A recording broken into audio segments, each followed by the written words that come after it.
Hello বন্ধুরা, শুভ সন্ধ্যা। মিমির হেসেলে তোমাদের সবাইকে স্বাগত জানিয়ে আজকে আমার চ্যানেলের প্রথম রেসিপি চিলি চিকেন। তোমরা কম বেশি সবাই চিলি চিকেন কীভাবে রান্না করতে হয় জানো, আর আমি কীভাবে চিলি চিকেন রান্না করি আজকে তোমাদের সাথে সেটাই শেয়ার করছি। তো চলো দেরি না করে দেখা যাক চিলি চিকেনের জন্য কি কি লাগবে। প্রথমে এখানে রয়েছে হচ্ছে পেঁয়াজ খোলা ছাড়িয়ে রেখেছি, তার সাথে হচ্ছে একটা ক্যাপসিকাম কাটা, একটা টমেটো কাটা, কাঁচা লঙ্কা কুচোনো, রসুন কুচোনো, আদা কুচোনো। আর এখানে আমি একটা বাটিতে 1 কাপ মতো জল নিয়ে তার মধ্যে 2 টেবিল চামচ সয়া সস, 3 টেবিল চামচ রেড চিলি সস আর 2 টেবিল চামচ টমেটো সস দিয়ে, আর তার সাথে 2 টেবিল চামচ কর্নফ্লাওয়ার দিয়ে গুলে নিয়েছিলাম। আর এদিকে একটা কড়াইতে তেল গরম করে তার মধ্যে ম্যারিনেট করা চিকেনগুলোকে এক এক করে দিয়ে ভেজে নিচ্ছিলাম। ম্যারিনেটের মধ্যে ছিল হচ্ছে আপনার কর্নফ্লাওয়ার 2 টেবিল চামচ, 1 টেবিল চামচ ময়দা, একটা ডিম, তার সাথে ছিল হচ্ছে আদা কুচোনো, রসুন কুচোনো, আর আমি নিজের মতো করে পেঁয়াজ কুচোনো দিয়েছিলাম, আপনারা চাইলে নাও দিতে পারেন। আর দিয়ে ভালো করে এটাকে ম্যারিনেট করে নিতে হবে। তার সাথে একটু গোলমরিচ গুঁড়ো দিয়ে দেবেন, নুন এগুলো তো দিতেই হয়। তো এগুলো দিয়ে ভালো করে 40 থেকে 45 মিনিট এগুলো ভালো করে মিশিয়ে নিয়ে ম্যারিনেট করে রেখে দিতে হবে। দিয়ে এক এক করে আমি কড়াইতে ভেজে নিচ্ছিলাম। তো এখানে দেখতেই পাচ্ছ আমি এক এক করে কড়াইতে সব ভেজে নিচ্ছি। দিয়ে চিকেনগুলোকে গ্যাসটাকে লো মিডিয়ামে করে চিকেনগুলোকে হালকা হাতে ফ্রাই করে নিতে হবে। ভালো করে বেশি ফ্রাই করা যাবে না, ভালো করে অল্প ফ্রাই করে দিয়ে এক এক করে আমি বাটিতে জাস্ট তুলে নিয়েছিলাম।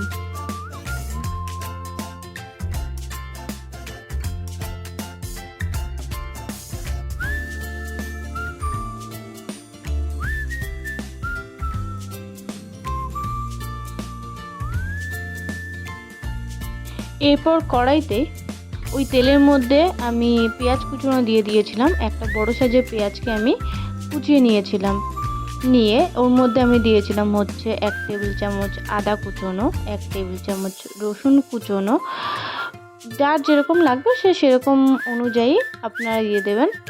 তো এখানে আমি দিয়েছিলাম হচ্ছে 2 টেবিল চামচ লঙ্কা কুচনো। ঝালটা হচ্ছে আপনাদের ওপরে, যে যেরকম ঝাল খায় তার উপর আপনি লঙ্কা কম বেশি দিয়ে দিতে পারেন।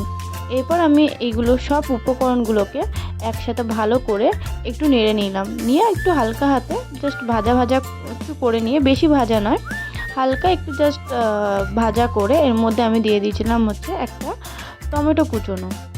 তার মধ্যে আমি দিয়েছিলাম হচ্ছে একটা ক্যাপসিকাম, বড় ক্যাপসিকামকে আমি একটু বড় বড় সাইজ করে কুচিয়ে নিয়েছিলাম, নিয়ে সেটাকে দিয়ে দিয়েছি।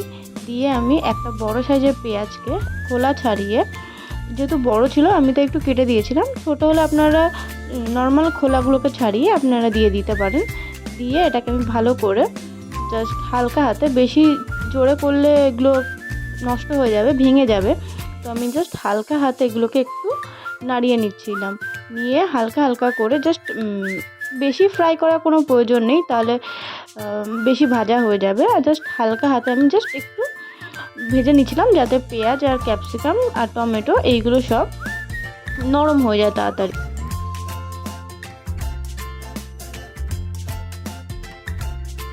হালকা ভাজা ভাজা হয়ে গেলে পারে আমি এখানে যে সসটা গুলে রেখেছিলাম সেই সসটা ঢেলে দিলাম।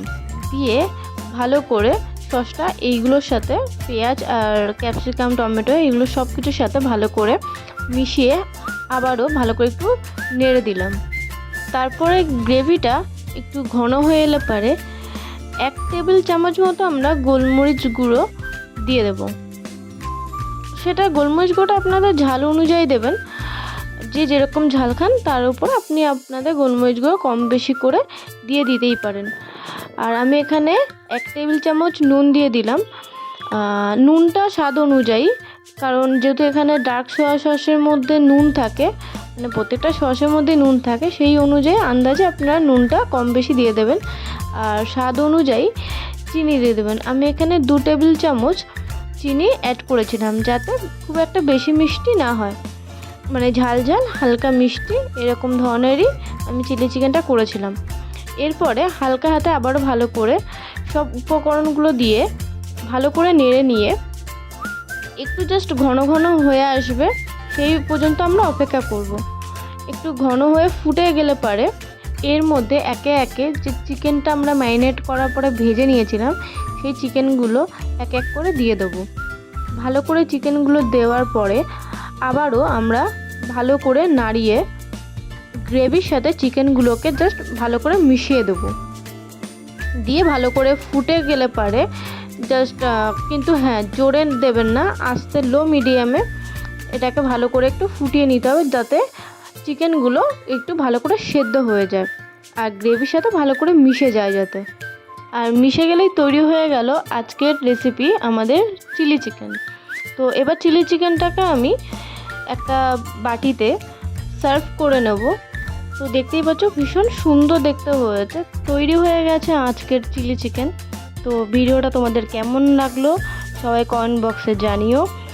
আর আমার চ্যানেলে যদি নতুন হয়ে থাকো তাহলে চ্যানেলটাকে সাবস্ক্রাইব করে দিও, লাইক কমেন্ট শেয়ার, আর হ্যাঁ, বেল নোটিফিকেশানটা অন করতে ভুলো না, যাতে আমি যাই ভিডিও দিই না কেন তোমাদের কাছে সবার আগে পৌঁছে যায়। তো দেখা হচ্ছে পরের ভিডিওতে, তো ততক্ষণের জন্য টাটা।